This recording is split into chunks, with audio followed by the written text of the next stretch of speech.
Assalomu alaykum barchaga. Bugun sizlar bilan IDC kitobini qora ranglisini mana bu yerdan rasmini chiqaraman. Shu kitobni bugun misollarini va masalalarini to'liq yechim qilamiz, xudo xohlasa. Demak, birinchi misoldan boshlaymiz. Birinchi misol nima deyapti? Birinchi mavzusini aytay oldim. Birinchi mavzusi natural sonlar va ular ustida amallar mavzusi ekan. Shuni bir boshidan xudo xohlasa tahlil qilib boraveramiz. Birinchi misolda aytyaptiki, birinchi misolda 32 minus 24 bo'lingan 8 ko'paytirilgan 3. Avval bu yerda bo'lish amali bajariladi. 24 ni 8 ga bo'lasiz, 3 chiqadi. 3 ni 3 ga ko'paytirasiz, 9 bo'ladi. So'ngra 32 dan chiqqan 9 natijani ayirib yuborasiz. Natijada 23 chiqadi. Javobimiz 1. Keyingi ikkinchi savolni ko'ramiz. Ikkinchi savolda aytyaptiki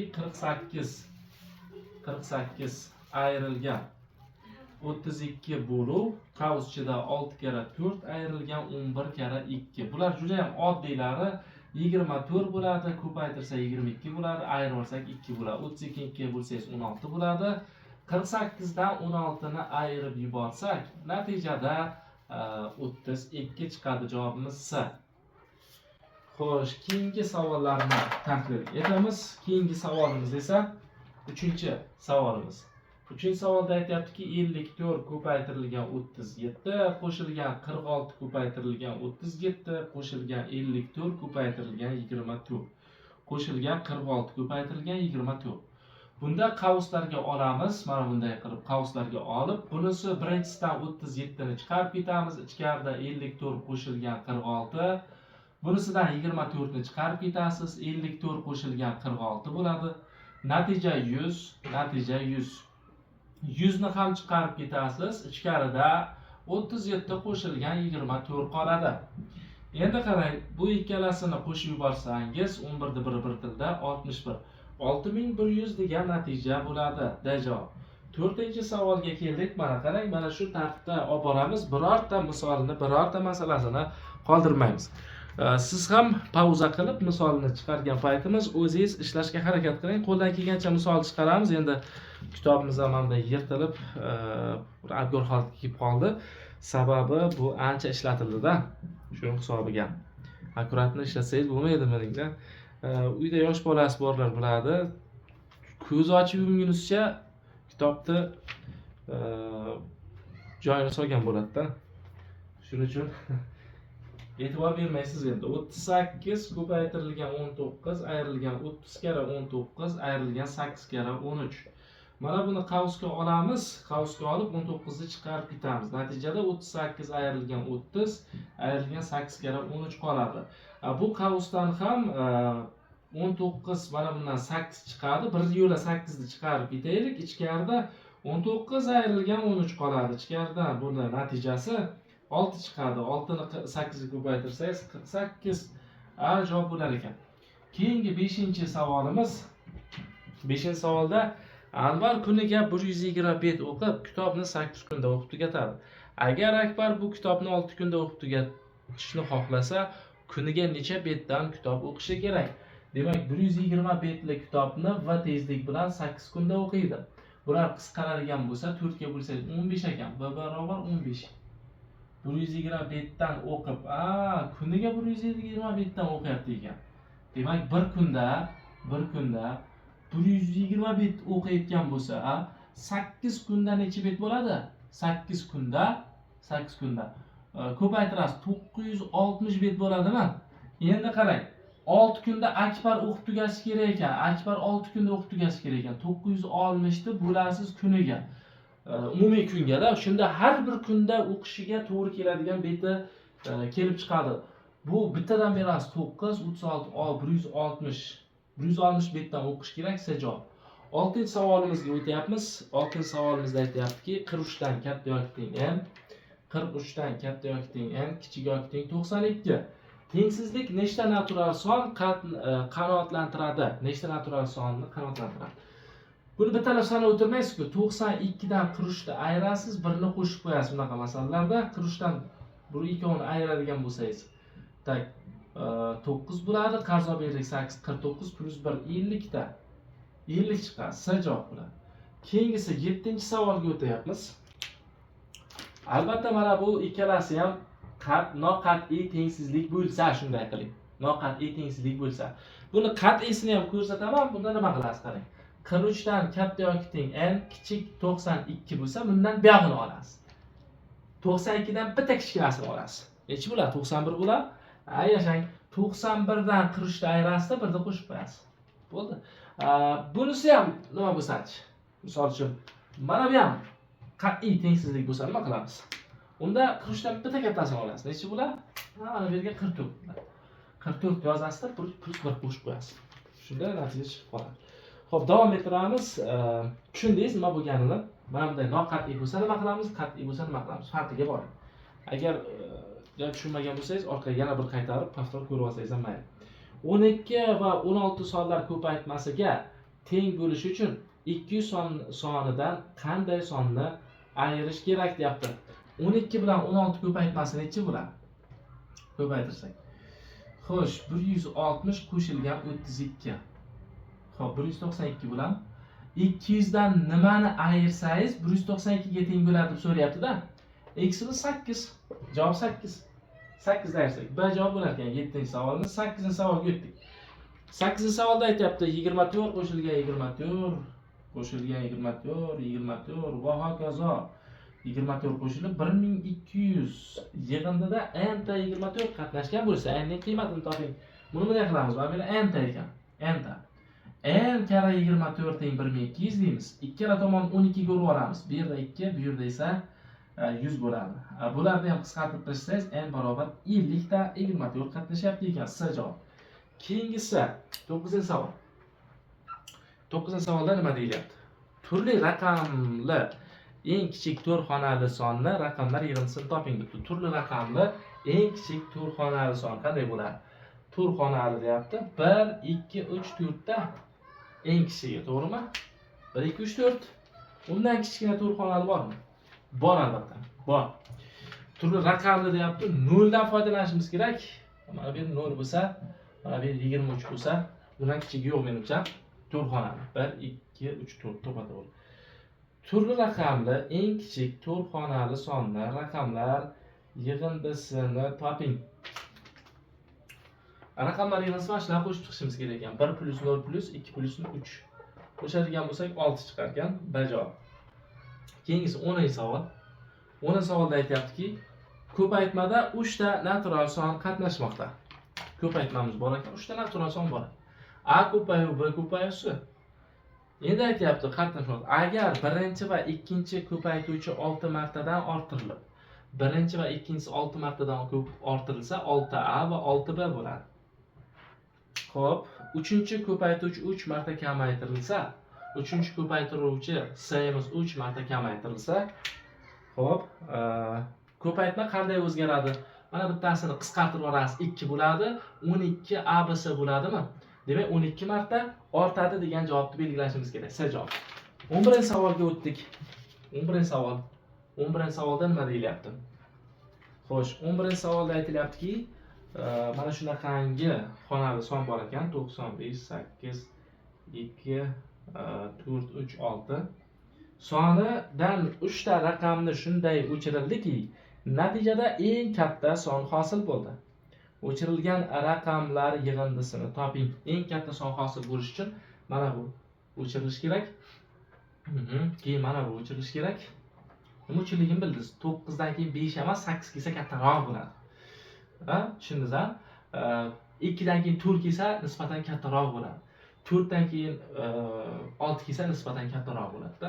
Demak, 9846 chiqar ekan. O'chirilgan raqamlar yig'indisini topishimiz kerak ekan. 5 o'chirildi, 2 o'chirildi, 3 o'chirildi. 5 bilan qo'shsak 10 bo'ladi. Javobimiz B chiqar ekan. 12-savolga keldik. 12-savolda aytyapti. 11 million 15 ming raqamlar sonini o'nli yozuvda nechta 0 raqami ishtirok etadi? 11 million 15 ming 20 15 ming 20 1, 2, 3, 4, 5 shunaqa bo'ldim 11 million 15 ming 20 15 ming 20 sonining bunda 0 bo'ladi-yu. Mana 11 dan keyin 6 ta 0 bo'lsa 11 million bo'ladi. Mana 1 3 ta 11 million bo'ladi. Hozir 6 tadan keyin 11 kelish kerak. 1 2 3 4 5 6 tadan keyin 11 kelish kerak. Mana shu to'g'ri bo'ldi. 11 million 15 ming 20 15 ming 20 sonida 10li yozuvda nechta 0 raqami ishtirok etadi? 1 2 3 ta. 3 ta degan javobni belgilaymiz bajavob. 13-savolga o'tdik. 13-savolda aytayapti, A va B raqamlari uchun deyapti. A ga B ni qo'shganimizda 11 bo'lar ekan. A ko'paytiruv B ni eng katta maksimal qiymatini topishimiz kerak ekan. Demak, A ni joyiga biz 7 qo'ysak bo'ladi, B ni joyiga esa 4 qo'ysak bo'ladi. Qo'ysak 11 da 7 kara 4imiz 28 bo'ladi. Yo bo'lmasam 8 qo'ysak bo'ladi, 3 qo'ysak bo'ladi. 8 kara 3imiz 8 kara 3 24 bo'ladi. Xo'p, yo bo'lmasam 6 plus 5 desak bo'ladi. 6 kara 5imiz 30 bo'ladi. Yo bo'lmasam 9 plus 2 desak bo'ladi. 9 kara 2imiz 18 bo'ladi. Yana bormi birorta qo'shib, ha? 7 dan kichik 6 7 8 6 9 7 dan kichigi 6 6 dan kichigi 5 mana 5 dan kichigi 4 4 dan kichigi 3 3 dan kichigi 2 1 1 qoldi. Raqamlarda birovini 1 desak birov 10 bo'lib qoladi. 10 raqam emas, shuning uchun 10 ni ola olmaymiz. Xo'p, demak eng kattasi mana bu bo'ldi, 30. Eng kattasining qiymatini toping, 30 da javob bo'ladi. 14-savolga keldik. 14-savolda aytayaptiki, A va B natural sonlar uchun A ni B ga ko'paytirsak 15 bo'lar ekan, B ni C ga ko'paytirsak esa 21 bo'lar ekan. Demak, biz bildikki, B'imiz 3 ga teng. Qaydan bilamiz? Bunda ham B ishtirok etyapti. Mana 15 va 21 bo'lyapti-da. Demak, B'imiz 3 da, ikkalasi ham 3 qatnashgan. 15 da ham 21 da ham 3 qatnashganda, shuning uchun 3 ta olyapmiz. Xo'p, 3 ta olsak, mana A'imiz nima bo'ladi? 5 bo'ladi, C'imiz 7 bo'ladi. 7 bo'ladi. Ko'paytma 21 ni va ko'paytma 15 ni berish kerak. Mana shu eng kichik qiymatini toping deyapti. A plus B plus C ni eng kichik qiymati. Bu bitta qiymat shu mana shu A joyiga 5 ni, B joyiga 3 ni, C joyiga 7 ni qo'yib yuboramiz. Natijada qo'shganimizda 8 15 bo'ladi. 15 degan javob belgilaymiz. B javob. 15-savol. Bitta doskaga sig'dirsak ham maza bo'laydi-da. Xo'p, 3 va 7 raqamlardan foydalanib yozilgan barcha ikki xonali sonlar yig'indisini toping debdi. 3 va 7 dan ikki xonali deyapti, 37 va 73. Bular yig'indisi nima bo'ladi? Qo'shib olsak, 37 ni qo'shsak 10 dan 1 dan 110 bo'lar ekan. Javobimiz B ekan. 16-savol. A, B, C bir-biridan farqli raqamlar uchun deyapti. A plus B plus C mana shuning eng katta qiymatini topishimiz kerak ekan. Bir-biridan farqli raqamlar ekan. Eng katta bo'lish uchun birov 9 ni olish kerak, birov 8 ni, birov 7 ni olish kerak. Raqamlar yig'indisi eng katta bo'lish uchun-da, mana shu raqamlar uchun eng katta qiymatini toping. Qo'shamiz 17 bo'ladi, qo'shsak 24 bo'ladi. B javob. 17-savol. 2 7 8 raqamlar yordamida ularni takrorlamasdan nechta turli ikki xonali son yozish mumkin deyapti. Ikki xonali deyapti, ikkita katta qilamiz. Bunga 3 ta imkoniyati bor. 2 ni, 7 ni, 8 ni keltirib qo'ysak bo'ladi. Birortasi kelib bunga joylashib oladi, masalan 7 deylik. Joylashib olgandan keyin 7 qaytib bunga kelmaydi. Bo'ldi, 7 ni bunga joylashtirib bo'ldik. Chunki takrorlamasdan deyapti-da. Bunda nechta imkoniyat qoladi? 2 ta imkoniyat qoladi. 2 ta. Ko'paytirib olasiz, chunki bog'liq vaziyat. 6 ta son yozish mumkin. C javob bo'ladi 17 da. Xo'p, doskani shunday o'chirib, keyingi savollarni tahlil qilamiz.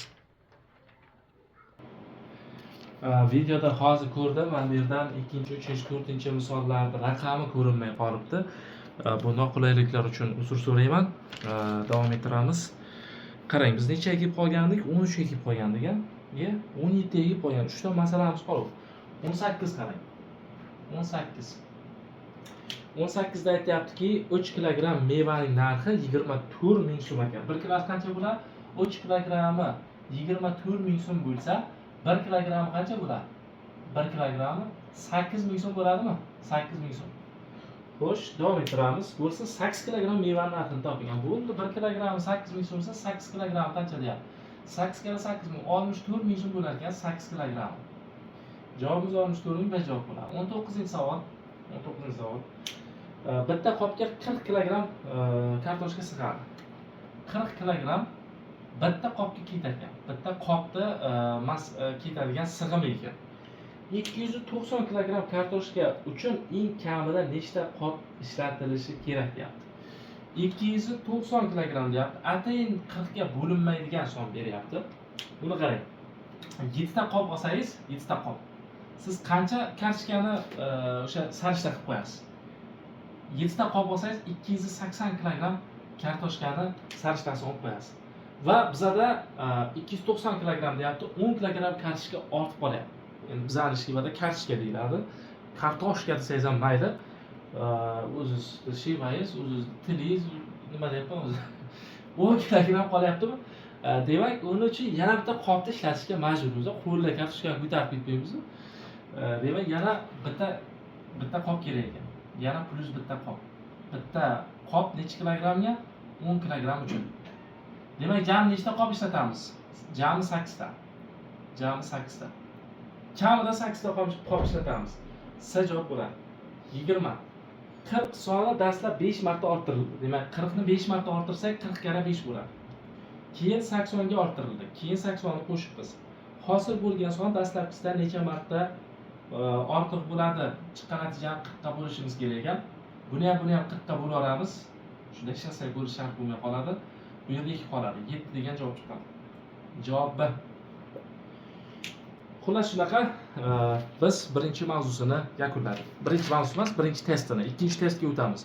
Yana xuddi shu birinchi mavzudan ikkinchi testiga o'tyapmiz. Yana 20 ta savol berilgan.